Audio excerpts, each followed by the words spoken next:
ही interesting प्रश्न। नीचे दी गई आकृतियों में दिखाए गए भागों को भिन्न, दशमलव भिन्न और प्रतिशत में लिखें। देखिए यहाँ पर दशमलव में भी लिखना है, भिन्न में भी लिखना है और प्रतिशत में भी लिखना है। तो आप बता सकते हैं पहला ये कितना है भाग, इसमें 4 भाग किए गए हैं। तो 4 भाग को आपको क्या करना था, पहले तो आपको भिन्न में आप दिखा सकते हैं आसानी से, ये होता है चौथाई, यानी कि इसको बोलते हैं 1/4। और प्रतिशत में जब आप आएंगे तो प्रतिशत में आप कितना लिख सकते हैं, चौथाई को 25%। और अगर दशमलव में बदलना चाहते हैं तो ये आपका मान हो जाएगा 0.25। 1/4 को आपको प्रतिशत में बदलना है तो हमें 25 से गुणा करना पड़ेगा, तो ये हमारा हो जाएगा 25%। और 25/100 को अगर दशमलव में बदलेंगे तो आपका हो जाएगा 0.25। तो ये रहा हमारा दशमलव, भिन्न एवं प्रतिशत तीनों में। इसी प्रकार से अगला प्रश्न, यहाँ पर आपको क्या करना है, पहले इसको भिन्न में लिख लेते हैं। तो ये आपका आएगा 3/4 और 3/4 को आप प्रतिशत में बदलना है तो ये आपका हो जाएगा 75%। और दशमलव में अगर बदलना है तो ये हो जाएगा 0.75। ये अगला प्रश्न, यहाँ पर आपको 5 आकृतियाँ हैं और 5 आकृतियों में से 2 आकृतियाँ कलर्ड की गई हैं। तो जब भिन्न रूप में इसको हम लिखना चाहेंगे तो हमारा मान आता है 2/5। कितना मान आएगा, 2/5। इसको आपको प्रतिशत में लिखना है तो प्रतिशत में बदलने के लिए हमें क्या करना होगा, 20 से गुणा करना पड़ेगा। तो ये हो जाएगा 40/100 यानी कि 40%। और अब आपको करना क्या है, 40% को करना दशमलव में, तो ये हो जाएगा 0.40। तो ये आपके पूर्णांश को व्यक्त करने का 3 तरीका दिया है, दशमलव, भिन्न और प्रतिशत। ऐसे ही यहाँ पर आपको दिखाना है, ये दिया गया है, इसमें 6 खाने हैं और 6 में से आपको टोटल 3 खाने कलर्ड हैं। तो आपको यहाँ पे भिन्न रूप में अगर लिखना है तो आप लिख सकते हैं 3/6। इसको आप जब सरल करेंगे तो आपका मान निकल के आएगा 1/2। और 1/2 को जब आप प्रतिशत में बदलते हैं तो आपका मान आता है 50%। और जब हम इसको दशमलव में बदलेंगे तो हमारा मान निकल के आएगा 0.50। देखिए अब आपके तीनों कॉलम पूरे हो गए। अंत में ये भी आपका 2/4 है, ये आपका भिन्न है 2/4। सरल किया आपको तो ये आपका हो गया 1/2। 1/2 का मान कितना, 50%। और दशमलव में आप निकाला तो 0.50। इसी तरह से ये भी आपका वही मान निकल के आएगा। ये कितना मान है, ये 1/2 है।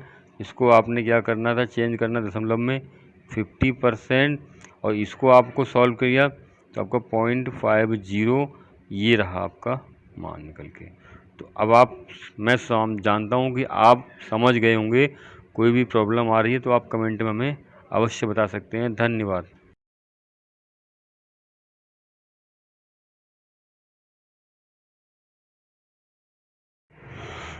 कुछ नए प्रश्न हैं, इनको क्या करना है, समझो और दशमलव को प्रतिशत में बदलो। उन्हीं तरह से जैसे यहाँ पर वहाँ पर संख्याएं दी गई होती थी, उसमें भी हमने कुछ प्रश्न किए हैं जिनमें दशमलव संख्याओं के मान भी थे। यहाँ पर भी देखिए पहला मान है 0.3। तो पहले हमें करना क्या है, 100/100 से मल्टीप्लाई कर देना है। और इस 100 से कोई मतलब नहीं रहता है, ये आपको छोड़ देना है।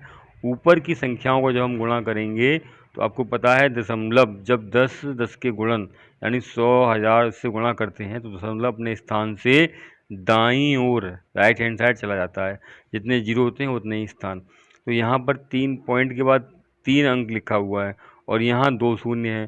तो पॉइंट के बाद जो 3 अंक लिखा है, पॉइंट के बाद आपका दशमलव जो है 2 डिजिट 2 अंकों से हट के आएगा। तो ये आपका हो गया 30/100। या इसको आप इस तरह समझ लीजिए कि आपको गुणा करना था 0.3 में 100 से।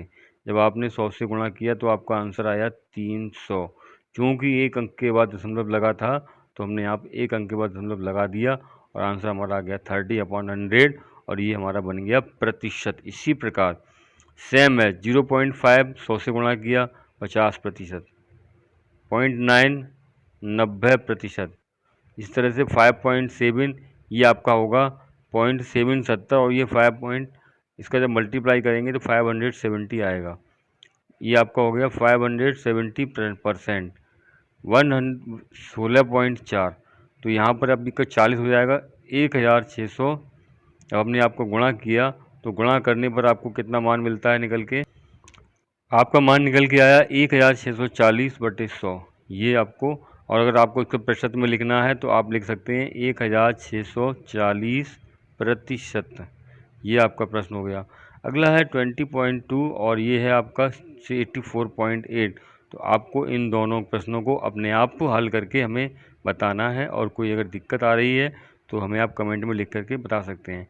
चलिए हम 20.2 को सॉल्व कर देते हैं आपके सामने। 20.2 मल्टीप्लाई बाई 100/100।